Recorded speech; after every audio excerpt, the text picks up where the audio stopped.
श्रीमद्देशिकपादेभ्यः सशक्तिभ्यो नमो नमः। सदा शिष्टात्मचिद्व्यक्तिकारणेभ्यो नमो नमः। सद्गुरुचरणारविन्दाभ्यां नमः।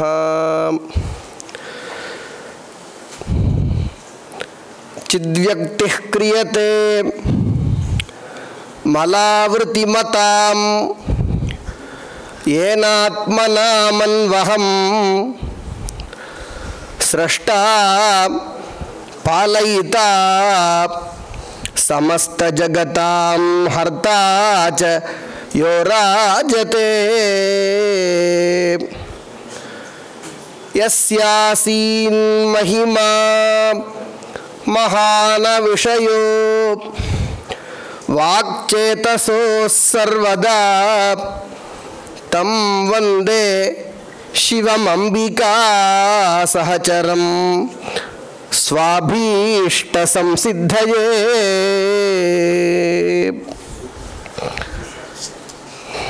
அடியனுடைய ஆச்சாரியர் திருப்பரங்குன்றம் அண்ணாவுடைய திருவடி கமலங்களையும் சத்குருநாதர் சென்னை சம்ஸ்கிருத கல்லூரியினுடைய குரு முதல்வர் அண்ணாவுடைய திருவடி கமலங்களையும் பரம குருநாதராகவும் இந்த சபையினுடைய அத்தியட்சராகவும் வீட்டிலிருந்து நம்மையெல்லாம் வழி நடத்தி கொண்டிருக்கின்ற ஆச்சாரியர் அண்ணாவுடைய திருவடி கமலங்களையும் மேலும் இங்கே வந்திருக்கின்ற பெரியோர்கள் கபாலி அண்ணா, கீதாசங்கர் அண்ணா போன்ற பெரியோருடைய திருவடி கமலங்களையும் மனமொழி மெய்களாலே வணங்கி சில கருத்துக்களை உங்களோடு பகிர்ந்து கொள்வதற்கு அடியே நான் முயற்சி செய்கிறேன்.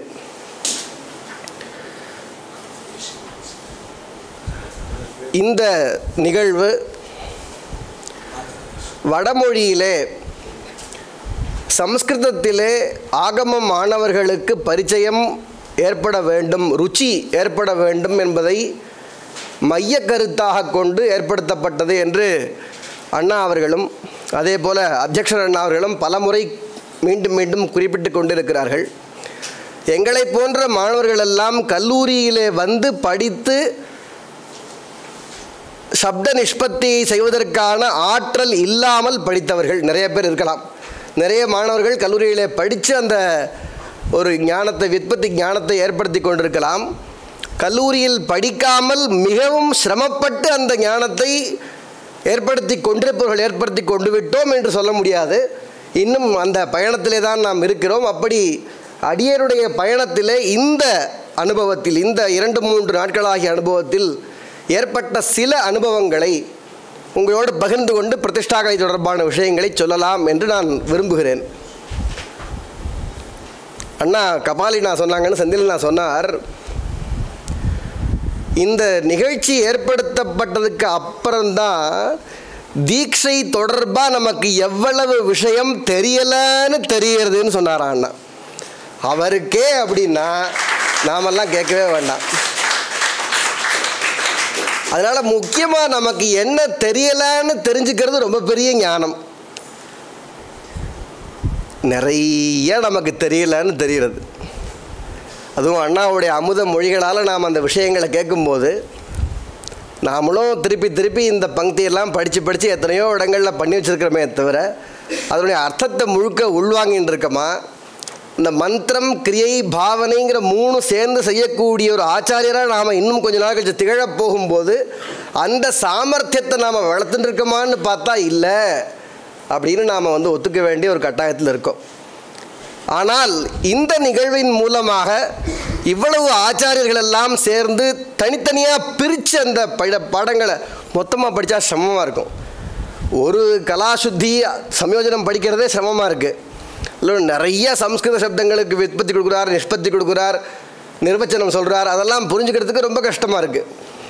மொத்தத்தையும் நாம் பார்க்குறதா இருந்தால் நமக்கு ரொம்ப பரிசிரமம் ஏற்பட்டிருக்கும். அதை குறைச்சி 18 பேருக்கிட்ட பிரித்து கொடுத்து இதையாச்சும் பார்த்து சொல்லுங்கன்ற அளவுக்கு நம்மளுக்கு சௌகரியம். எப்படி அண்ணா கார்த்தால அந்த துஸ்வப்ன சாந்திக்கு சொல்லும்போது சுவாமியினுடைய பரம கருணை சிஷ்யன் வந்து பசியினால் துன்பப்பட்டு தீட்சையில் மயங்கிடக்கூடாதுங்கிறதுக்காக அந்த கருணை தெரியுதுன்னு சொன்னாரோ, அதுபோல் பிரின்சிபல் அண்ணா அவர்களுக்கு நம்ம மேல் கொண்ட கருணையினாலே இவ்வளவு தூரமாக பிரித்து கொடுத்துருக்கா.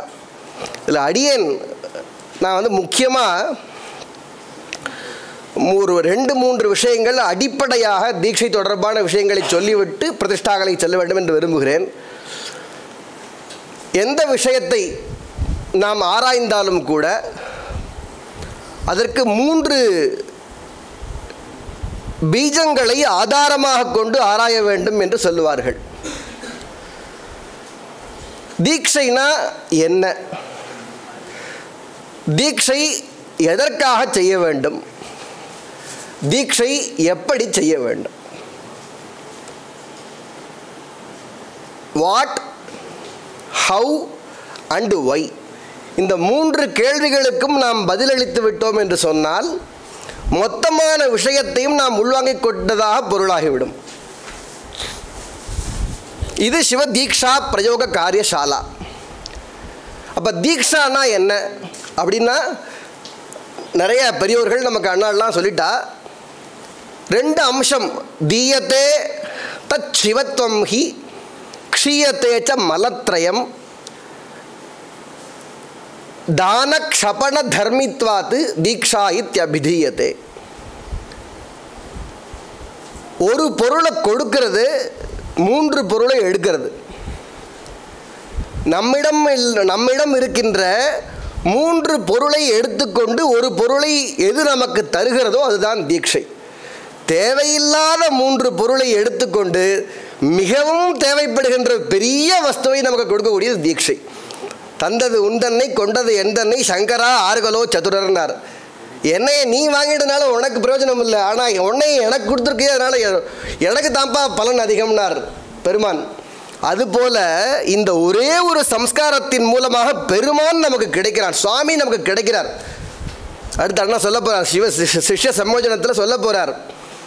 அந்த பெருமானுடைய பரிபூர்ணமான குணங்கள் எல்லாம் திகழக்கூடிய ஒரு ஆத்மாவாக நாம் அனைவரும் நினைத்து கொள்ள வேண்டும். அண்ணா ஆச்சாரியர், நாம் அனைவரும் சிஷ்யர்கள், நமக்கு அந்த சிவ குணங்கள் பொலிவு பெற்று நம் மீது விளங்க வேண்டும். அதுதான் தீட்சையினுடைய முக்கிய குறிக்கோள். இது எங்கே நடக்கிறதுனா, இது சமய தீட்சையிலையோ விசேஷ தீட்சையிலையோ நடக்கலை, நிர்வாண தீட்சையில் தான் நடக்கிறது. அப்போ நிர்வாண தீட்சைக்கு தான் வாஸ்தவமாக தீட்சைன்னு பேர். எதுக்காக இதை பண்ணுறோம் அப்படின்னா,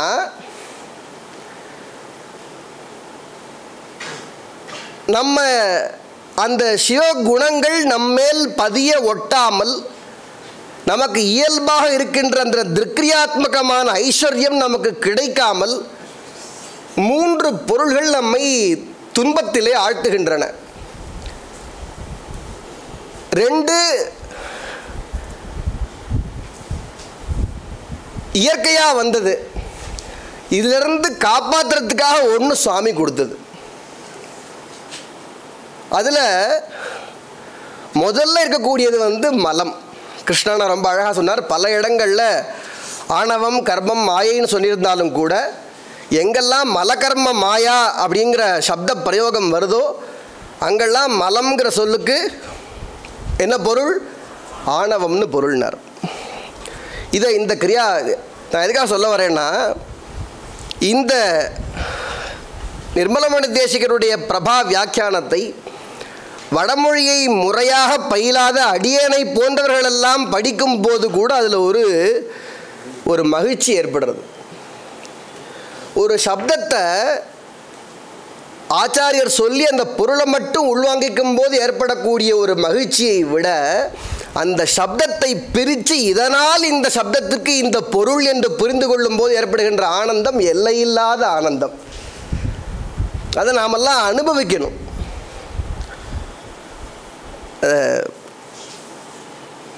அப்படி இங்கே சொல்கிறார், மலஸ்தாவத்து ஏக ஏவ ஆத்மனாம் ஞான கிரியா ஆவாரகா ஆத்மனி ஆத்மனி பிருதக் பிருதக் பூத்வா ஸ்வகாலாந்தாபாயி அநேக சக்தி சகிதா நித்யஹ வியாபகஹ நித்திய வியாபக ஜடத்ரவியம் பவதி. இதுதான் எல்லா பிரச்சனைக்கும் எல்லா விதமான துன்பத்திற்கும் காரணம். இந்த ஆணவ மலத்தோட போய் உயிர் சேர்ந்துருது. எப்போ சேர்ந்ததுன்னு தெரியல. அப்படி அங்கே போய் சேர்ந்தது ஒரு கர்மா செயல். அந்த கர்மானுகுணமாக அது எந்த அளவுக்கு பிடிச்சிருக்கோ, கிரியத்தே தத் பலார்த்திபிஹி இத்தி கர்மபத நிர்வச்சனம்னு சொல்கிறார் பிரபாகரன். வாஸ்தவமாக நமக்கு பிரியம் நல்ல விஷயத்தில் ஈஸியாக ஏற்படுறதில்லை. நல்ல விஷயத்தை செய்யும்படி நாமளை தூண்ட வேண்டியிருக்கு. ஆனால் கெட்ட விஷயத்தில் தானாக போயிடுது. இயல்பாகவே அப்படி இருக்குது. அப்போ உயிர் நாம் என்ன பண்ணியிருக்கோம் எப்பன்னு தெரியாது. ஏதோ ஒரு காலத்தில் நம்மை அறியாமலேயே ரெண்டு பொருள் இருக்குது. சுவாமியும் இருக்கார், ஞானத்தை ஆவாரகம் பண்ணக்கூடிய மலமும் இருக்குது. கோஷ்டின்னு பார்த்தா ரெண்டும் சைத்தன்ய கோஷ்டி, சுவாமியும் நாமளும். இது ஜட திரவியம். ஆனால் நாம் நம்மை அறியாமல் இப்போ எப்படி நாம் என்ன கர்மாக்கள் அண்ணா சொன்னார், ரொம்ப அழகாக சொன்னார். செய்யத்தக்க அல்ல செய்யக்கெடும், செய்யத்தக்க செய்யாமையானும் கெடும். செய்ய வேண்டியதை செய்யாமல் விட்டு விடுகின்றோம், செய்யக்கூடாததை சம்டைம்ஸ் முனைந்து செய்து விடுகின்றோம். அது இயல்பாக இருக்குது. அந்த இயல்பு நிலையிலிருந்து நம்மளை மாற்றுறது தான் சுவாமியினுடைய வேலையே. அங்கே போயிட்டோம். ஆனாலும் சுவாமி என்ன பண்ணார், பரம கருணையோட எங்கேயோ இருக்கார் சுவாமி. எங்கேயோ இருக்காருன்னா எங்கேயோ இல்லை, எல்லா இடத்துலையும் பரவி இருக்கார். நாம் அப்படி உள் வாங்கிக்கணும். எங்கேயோ இருக்கார், நாம் எங்கேயோ அதில் பாதாளத்தில் இருக்கோம், சுவாமி எங்கேயோ இருக்கார் உயரத்தில். அப்போ அவர் என்ன பண்ணுறார், அங்கேருந்து ஒரு இந்த ஹெலிகாப்டர்லாம் ரெஸ்கியூ டீம் என்ன பண்ணுவான்னா, கீழே விழுந்து கிடக்கிறவனை காப்பாற்றுறதுக்காக சுருட்டி வச்சுருக்க ஒரு ஏணி அப்படி தூக்கி போடுவான். விரிஞ்சு வந்து டபக்குன்னு கீழே விழுவும். அவன் காலை அதில் வச்சு டக்கு டக்கு டக்கு டக்கு டக்கு டக்குன்னு ஏறி மேலே போயிடுவான், காப்பாற்றப்பட்டுருவான். அதுபோல் மேலேருந்து முதல்ல மாயைன்னு ஒரு பொருளை விட்டார் சுவாமி. அதுக்கப்புறம் அதன் மூலமாக சாந்தியதீதா, சாந்தி, வித்யா, பிரதிஷ்டா, நிவர்த்தின்னு ஒரு 5 கலைகளை விட்டார். நீ நிவர்த்தியில் ஏறா, பிரதிஷ்டைக்கு போடா, பிரதிஷ்டையிலேருந்து வித்தியைக்கு போடா, வித்தியிலேருந்து சாந்திக்கு போடா, சாந்தியிலேருந்து சாந்தி தீதிக்கு போயிட்டா, அங்கேருந்து என்கிட்ட வந்துவிடான்ட்டார். அப்படி படிப்படியாக பாதம் மார்க்கம் அத்வ சோதனம், கலா சோதனம், இப்படிலாம் அது பேர், தீட்சைக்கு பேர். அப்படி நம்மளை மேலே கொண்டு போய் சேர்க்கறதுக்காக சுவாமி போட்ட அந்த ஏணி தான் அத்வசுத்தி. நாம் பிடிச்சி ஏறி போனால் போகிறோம். அவன் சொல்கிற அப்போ எப்போ அது எதிர்ந்து உண்டாயிருக்கு. இந்த கலைகள் எல்லாத்திற்கும் மூலம் மாயா, ஜெகத் பீஜம். அது மாதி அஸ்யாம் பிரளயே சக்தியாத்மனா சர்வம் ஜகத் சிருஷ்டௌ வியக்திம் யாத்தீதி மாயாபத நிர்வச்சனம். பொருள் எனக்கு தெரியும், ஆனால் இந்த சந்தர்ப்பத்தில் தான் நிஷ்பத்தியை பார்க்கறதுக்கான வாய்ப்பு கிடச்சிருக்கு. அதை பார்க்கும்போது ஒரு சந்தோஷம் மனசில் ஏற்படுறது. அப்போ இந்த ஆணவமலம், கர்மமலம், அது ரெண்டுலேருந்து மாட்டிருக்கக்கூடிய நமக்கு சுவாமியால் கொடுக்கப்பட்ட ஒரு உபகாரம்தான் மாயாமலம். அது நம்மளை மோகமும் படுத்தும், ஞானத்தையும் கொடுக்கறது. அதுவும் சுவாமியினுடைய அனுகிரகம்தான். அதன் மூலமாக நாம் மேலே போகிறோம், மேல்நிலையை நாம் அடைகிறோம். இதில் முதல் 2 தீட்சை இருக்கே, சமய தீட்சையினால் தீட்சை எதுக்காக செஞ்சுக்கிறோன்னா, சமய தீட்சை பண்ணிக்கிறதுக்கான காரணம், சமய தீட்சை பண்ணிண்டாதான் சிவ மந்திரங்களை சொல்லி ஸ்நானம் பண்ணுறதுக்கு நமக்கு யோகியத்தை கிடைக்கும்.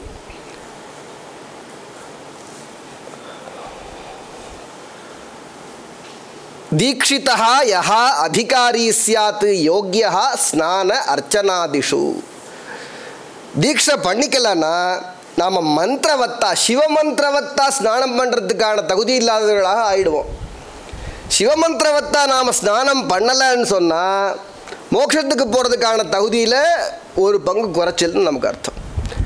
எப்போ அந்த சொல்லிக்கக்கூடிய அண்ணா நேற்று சொன்னாங்க, 100% ஆகமங்கள் சொல்லக்கூடிய அந்த அனுஷ்டானங்களை 100% நாம் அனுஷ்டானம் பண்ணினா தான் நாம் அங்கே போக முடியும்.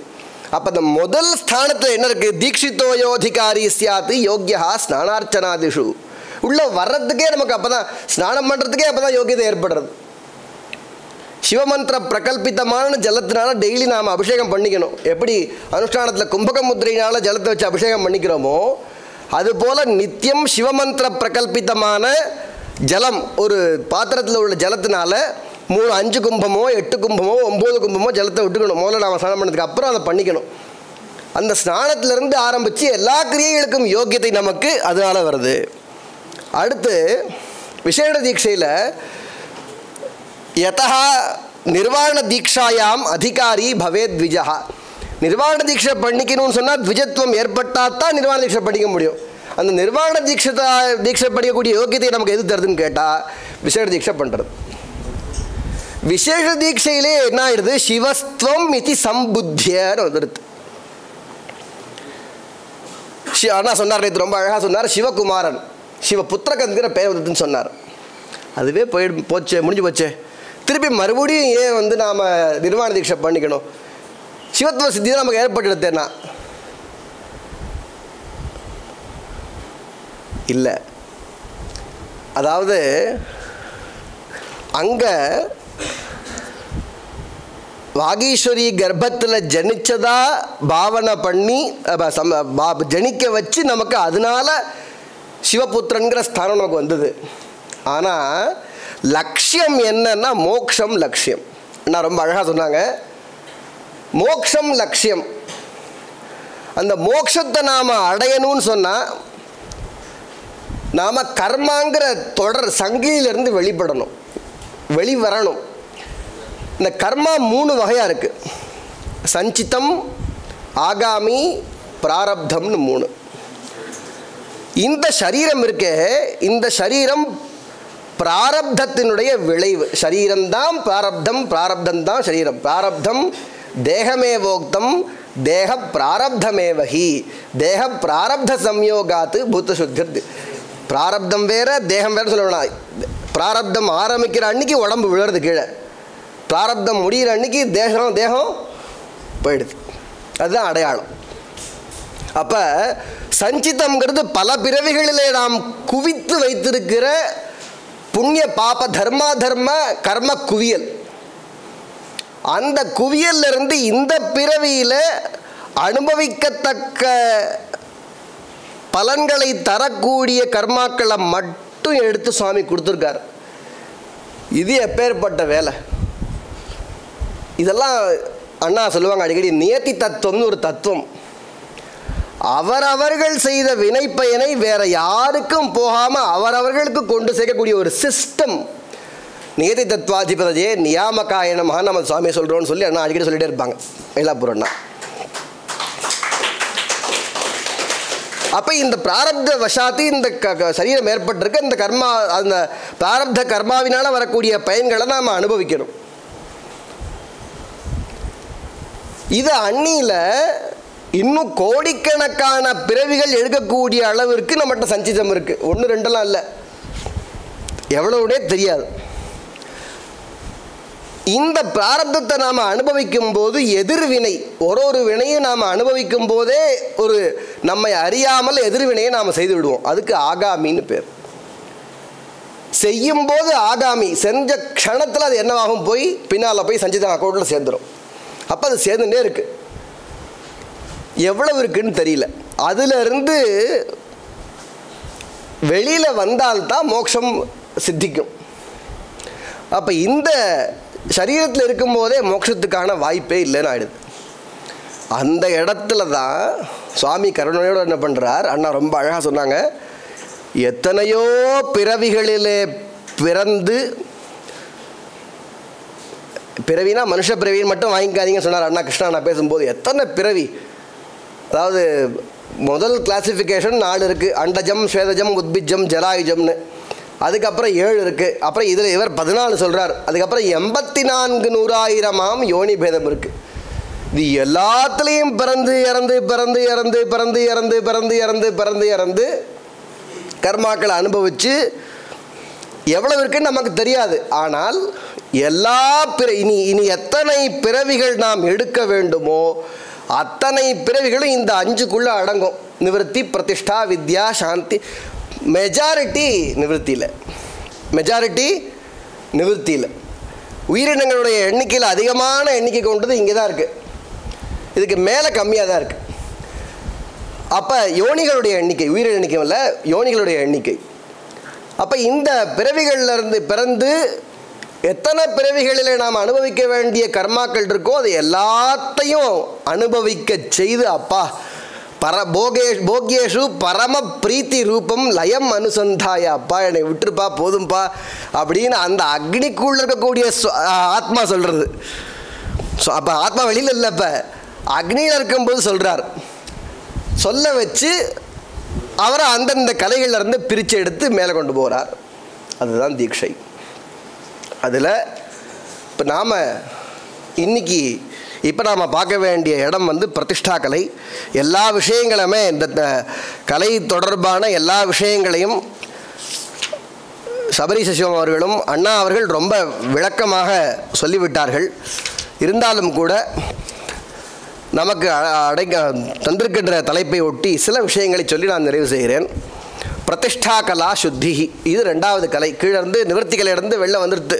ஜீவன் எங்கே ஆயிடுது? நிவர்த்தி கலா ஜால முக்தம் ஆத்மானம்.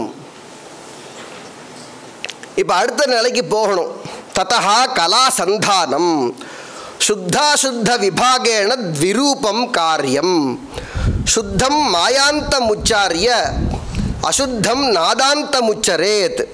ஓம் ஹ்லாம் ஹ்வீம் நிவர்த்தி பிரதிஷ்டாபியாம் நமஹ இதி நாபியதஹ சம்பூஜ்ய ஆஹுதித்ரயம் தத்வா சுத்தம் அசுத்தே விலீனம் சம்விபாவ்ய. நம்ம ஸ்பர்ஷாகுதிலையும் இப்போ தத்துவ சந்தானம் பண்ணுறோம். ஆத்ம தத்துவ வித்யா தத்துவாபியாம் நமஹான்னு சொல்லி. என்னென்னா பூத்த சுத்தியில் நமக்கு தெரியும், ஒரு விஷயத்தை சுத்தி பண்ணுறதுக்கு பலவிதமான மார்க்கங்கள், வழிகள். அதில் ஒன்று என்னென்னா, ஒரு பொருள் எதிலிருந்து தோன்றித்தோ அதுலேயே கொண்டு போய் சேர்த்துட்டு திருப்பி கொண்டு வந்துட்டு அது சுத்தமாகிடுதுன்னு அர்த்தம். அதான் நாம் என்ன பண்ணுறோம்? கந்தே பிருத்வீம், ரசே ஜலம், ரூபே அக்னிம், ஸ்பர்ஷே வாயும், சப்தே வியோம, ஏதாக தன்மாத்திராக தாமசாஹங்காரே. அதெல்லாம் தாமச அகங்காரத்துலேருந்து தோன்றினது. வாக் பாணி பாத பாயூபஸ்தாக்கியானி ராஜசாஹங்காரே.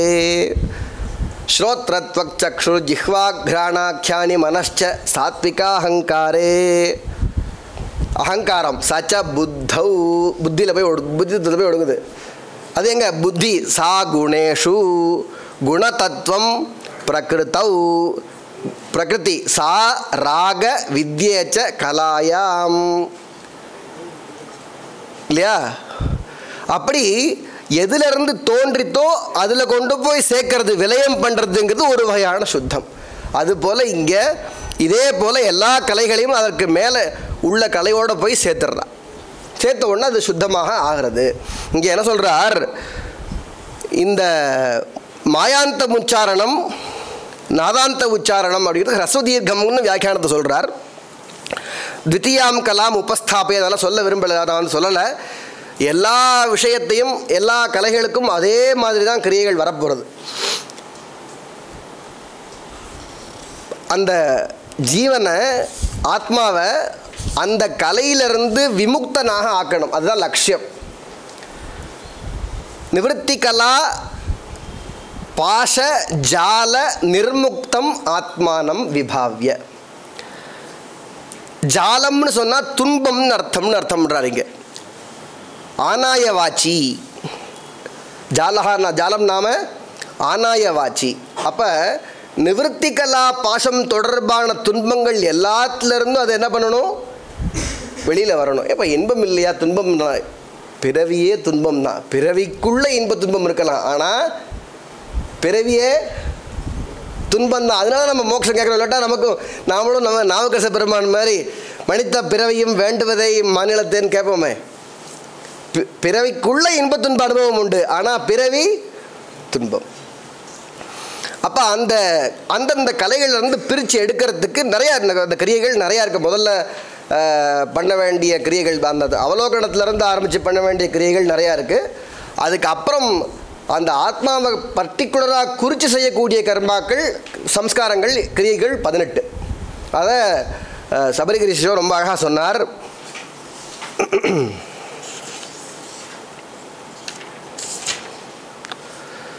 இத்தியஷ்டாதச சம்ஸ்காரான் தத்வே தத்வே குருஹு பசோஹோ. இந்த 18 சம்ஸ்காரங்களை ஒரு தத்துவத்திலும் குருவானவர் செய்ய வேண்டும். எதுக்காக? பசோஹோ மலாதித்ரயஹானாய குர்வீத. 3 விதமான மலங்களும் நீங்குவதன் பொருட்டு சிவ திருப்தயேச்ச, சுவாமியினுடைய திருப்தியின் பொருட்டு செய்ய வேண்டும்.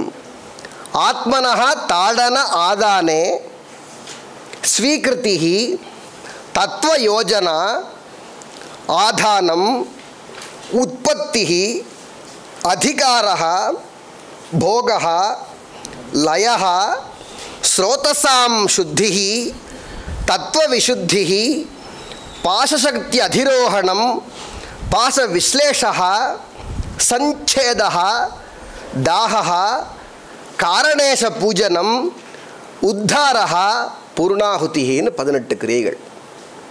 அவர் என்ன சொல்கிறார்? அந்த ஸ்லோகத்தை சொன்னார் அவர். ஏன்பா ஏதோ 2-3 கிரியைகள்னால சுவாமிக்கு கூடிய சாமர்த்தியம் ரொம்ப பெருசாச்சு, இது சிவசக்தி வியாபாராத்மிகமான கிரியையாச்சு, இது ரொம்ப சிம்பிளாக ஏதாவது 2 கிரியையில் 3 கிரியையில் பண்ணிட முடியாதா அப்படின்னு ஒரு கேள்வி கேட்டால் அவருக்கு தொடர்பு சொல்கிறார். ஒரு கிரியைக்கும் ஒரு தொடர்பு ரொம்ப அழகாக சொன்னார் அந்த ஸ்லோகத்தை அவர். இங்கே பாருங்க,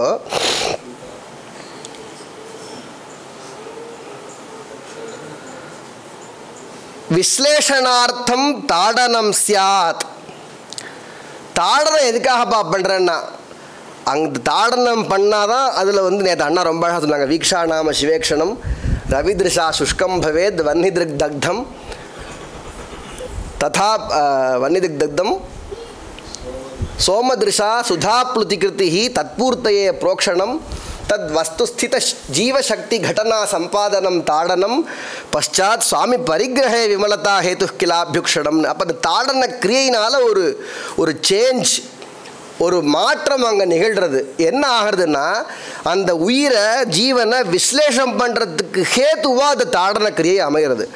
தாடனம் விஸ்லேஷனார்த்தம் தாடனம் சியாத் விஸ்லேஷா கர்ஷனாயச்ச. வெளில வந்துடுது, அதை எதுக்காக பண்ணா? திருப்பி நீ உத்கர்ஷணம் பண்ணணும் அந்த ஜீவனை, அதுக்காக விஸ்லேஷானார். கர்ஷனம் கிரகணாயைவ. கர்ஷனம் பண்ணால் மட்டும் போதாது, நாம் கையை பிடிச்சி நம்முடைய மகாஜால பிரயோகத்தை பண்ணுற மாதிரி நம்ம கட்டுக்குள்ளே கொண்டு வரணும். கிரகணாயைவ. கிரகணம் யோக காரணம்.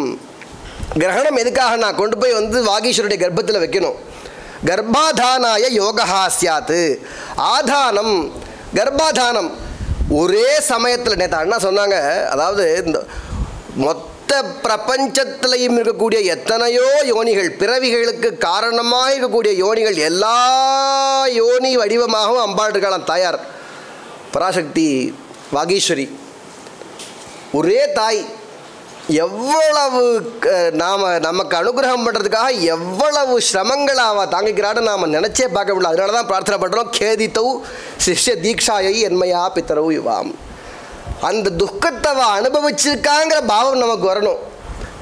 நாம் அந்த 3 மணி நேரம் உட்காந்து ஹோமம் பண்ணுறதே நமக்கு சிரமமாக இருக்குது. ஆனால் ஒரு உயிருக்கு கோடிக்கணக்கான பிறவிகளில் பிறக்க வச்சு அந்த அனுபவத்தை நமக்கு அந்த தாயார் கொடுக்குறான்னா நினச்சே பார்க்க முடியும். அனுகிரகம் அனுகிரகம் அனுகிரகம் தான். அதனால தான் தீட்சைக்கே அனுகிரகம்னு பேர். ஆதானம் எதுக்குப்பா? கர்ப்பாதானம். நான் பிறக்கணுமே, கர்ப்பாதானம் பண்ணாதான் பர்த் இஸ் பாசிபிள். ஆதானம் ஜனனார்த்தகம். ஜனனம் ச அதிகாராய. பிறந்துட்டான், பிறந்த உடனே அதிகாரம் வராது.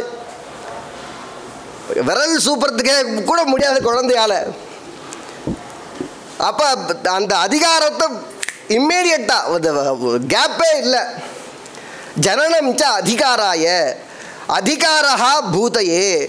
பூதிஷ்ச லயாய, லயः நிஷ்கிருதயே, நிஷ்கிருதிஹி வியோகாய, வியோகः சேதகாரணம், நிக்ஷேபः சேதः நிக்ஷேபாய, நிக்ஷேபः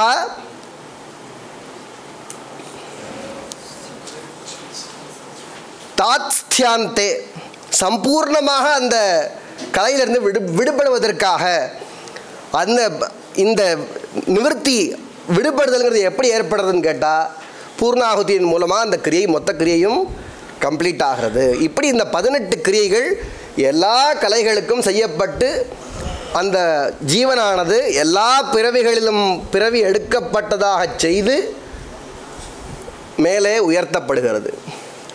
சுவாமி ஒரு காரணம், குரு ஒரு காரணம்.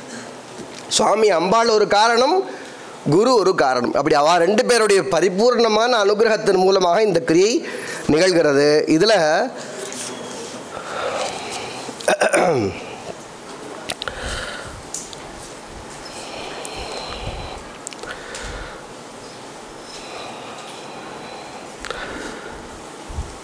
தத்துவங்கள் வரும்போது